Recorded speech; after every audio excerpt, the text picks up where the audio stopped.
Sa pagtatrabaho patungo sa tagumpay, mahalaga rin ang pagiging bukas sa pagkatuto at pag-unlad.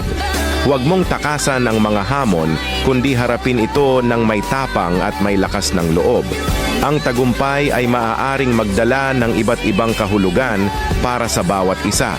Subalit ang pangunahing susi ay ang sipag, dedikasyon at positibong pananaw. Huwag mong kalimutan ang mga taong sumusuporta sa iyo at ang mga aral na natutunan mo sa bawat yugto ng iyong paglalakbay. Sa pamamagitan ng pagpupursige at pagiging bukas sa pagbabago, ikaw ay tiyak na makakamtan ang tagumpay na iyong inaasam.